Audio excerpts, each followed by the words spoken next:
Hello, Cancun. So I'd like to say I'm so excited and happy to be here at Cisco Live. So did you all attend the keynote yesterday? The message was fantastic and meaningful to me. It was about digital transformation, and it said now is the time. Now's the time for what? It's the time to lead. It's the time to innovate. It's the time to disrupt. And so I figure if someone like me, I had never started a company in my 40s. I didn't know what I was doing. I had never taken a business class. I didn't know anything. If someone like me can help innovate, can help disrupt, then I think everybody in this room can do that. There was also a message in the keynote yesterday of social activism, social change. And so I'm known for having helped start Siri, but I helped start a company called Change.org, which is the world's largest petition platform. 165 million people. If you see something wrong, you can go online, you say, this is what's wrong. People agree or disagree, but they vote, and then change happens. So try to go out, disrupt, take your vision, your passion, make things happen in the world at large scale. And if I can do it, you can definitely do it. So today, I'm going to take you on a journey, the journey of Siri.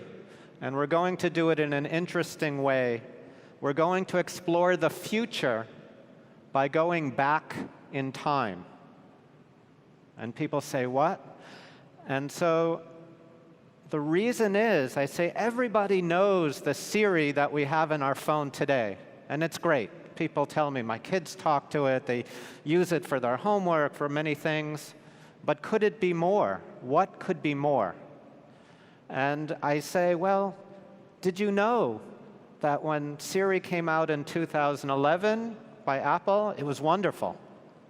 But the version we had in 2010 was so good, it did things that never made it into the 2011 version. It was so good, Steve Jobs called the company out of the blue, a tiny little startup company.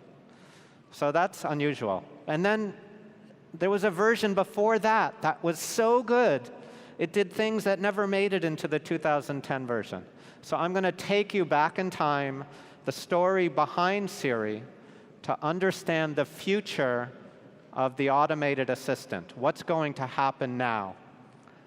And this future, it's not just interesting. I think it will be important to everyone here, as important as the internet is important as mobile is important. I think the assistant will be a paradigm in the next 2 to 3 years that will change everyone's life in this room. And we're going to explore that. So come with me on my journey. So as I mentioned, we're going back to the future to understand the future by looking at what came before, the past. And as Steve Jobs said, you can't connect the dots looking forward. You can only understand them, you can only connect them by looking backwards. So, to travel into the future and to the past, we need a time machine. So I've imagined, this is maybe the Apple Watch version, I don't know, 23 or something like that. It's a little bit more digital than the current, or analog than the current Apple Watch. But on a watch like this, a timepiece, of course, it should have a time machine. Apple has a product called Time Machine, but it's not in their watch yet. And of course, our timepiece of the future should have Siri in it. So Siri, take me back to October 4th, 2011. And here we are. So on October 4th, it was a very special and important day in my life and in my journey. This was the day that Apple announced Siri to the world. And then, the very next day, Steve Jobs died. So I'm not sure people knew that. And Siri, for him, was perhaps his last great project. He worked closely with us. He cared about this so much. And we had maybe about a year of working closely with him, and then 6 months at Apple, he started to get sick. But we know that he was watching the launch of Siri from his house. And I don't know this for true, but I believe it. I think he saw this. He knew the future that was coming. And he said, I can go now. Apple will be dominant for the next 10 years. So let's look a little bit at Siri. Cancel golf today. It's off your calendar. Good, because it's date night. Siri, what's my day look like? Another busy day today. Are you serious? Yes, I'm not allowed to be frivolous. Oh, okay. We have a flat tire. How do I tie a bow tie again? What's the fastest way to Hartford Hospital? Do I need an umbrella in New York this weekend? Remind me to call Chris when I get home. Move my meeting from 3 to 4. What does a weasel look like? Is it cold in Santa Fe, Raleigh, Cleveland tonight? Really cold, down to about 14 degrees. What is the weather like today? Look out the window, you moron. My name is Rajesh, but you can call me Raj. Would you like me to call you Raj?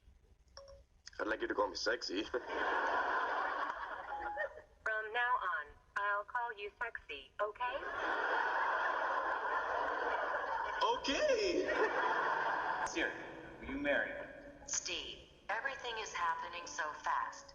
The unboxing, the setup, people will judge us. Those who claim robot love is wrong, but I don't care about that anymore. Steve, I love you. Yes, yes, I'll marry you.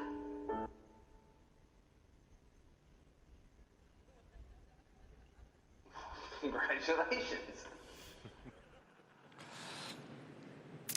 So as you see, when Siri came out, it became very, very popular. There were commercials on TV. There were speakers on late-night TV. And there were hundreds, maybe thousands of fan videos.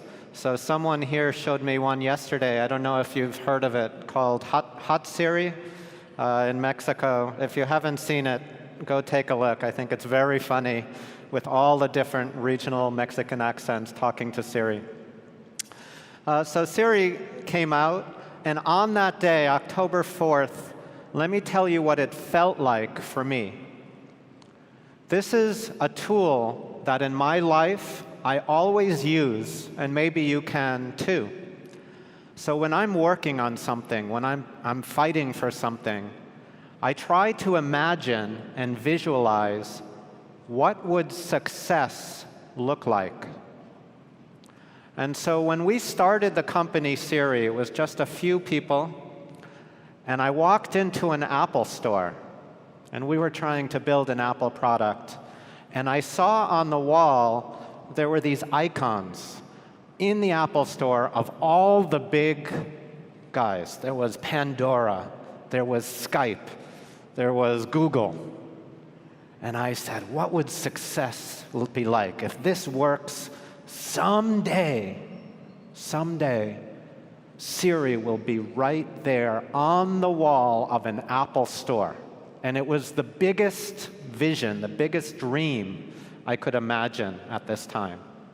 And so on October 4th, when Siri's coming out, I had to go to an Apple store. I had to see, are people buying it? Do they like it? What's it like? And so I went to the Apple store on that day, and this is what I saw. I walked up, and the store was full, but I walk up and I see a sign that says, introducing Siri, with a plasma display showing Siri on a loop. And the juxtaposition gave me chills, because I remember wanting to be one icon out of 100.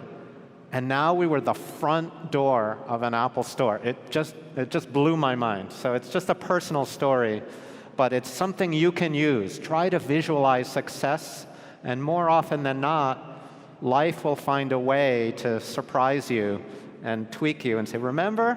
Well, look at this. Look at this.